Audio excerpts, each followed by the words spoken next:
up mga ka-JG? This is JG Vlogs. Welcome to my vlogs. So nandito ngayon tayo sa Porac, Pampanga. At mag-i-start tayo ng tree planting at magmimigay tayo ng mga pagkain sa mga aitas, sa mga kababayan natin mga aitas. Napakaganda dito, mainit pero cool lang. Sulit yung biyahe kanina. Pero hindi ko na video kanina, pero pagbalik, isasabihan ko kayo mamaya. Turn up for your videos later. Mga ka-JG, ito yung mga Ford Everest nila na kagagandahan.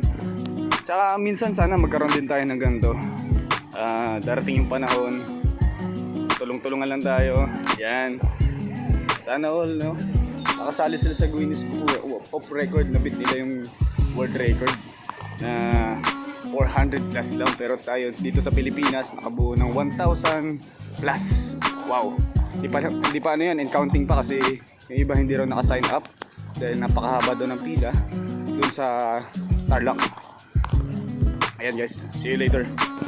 This is JG again. So start namin ng tree planting. Paalis namin, lilipat kami ng location. Puno. Tapos start na kami, mga lahat 4x2, 4x4 trail to ngayon mga JG. So let's back. So mga JG, pagka mamaya nag-trail tayo dito, trailing again. Kanina galing meron doon ng Lakeshore is 120 feet. Ka-JG, nandito tayo ngayon sa taas ng 4x2 na sasakyan. Experience, umaandar na. At malaman natin kung anong pakiramdam ng naka-trail. Yan. Let's rock!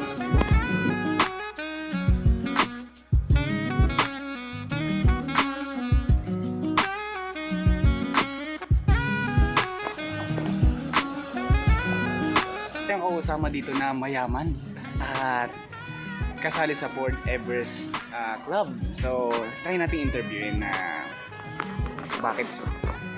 Hello sir, magandang umaga. Hello, good morning. Sir, tanong ko lang, bakit Ford Everest? Ford Everest kasi isa sa pinakamagandang klase ng sasakyan. Kahit saan mo siya idaan, talagang kayang-kaya. Sir, tanong ko lang, pag naka Ford Everest ba, totoo bang mayaman? Hindi naman totally lahat ng naka-Ford ay mayaman, pero marami ang mayaman. Anong year ng Ford Everest niyo, sir?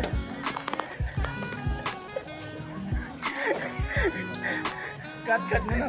Ay, cut daw. Confidential ba? Mukhang year 2024 ata. Yayaman ni si sir eh.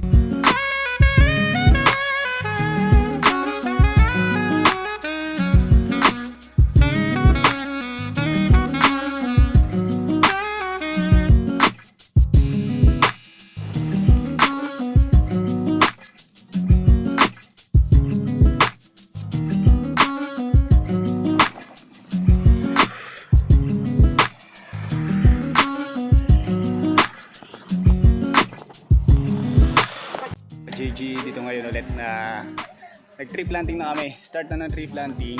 So para sa kalikasan, para sa kalusugan ng bayan. Yan.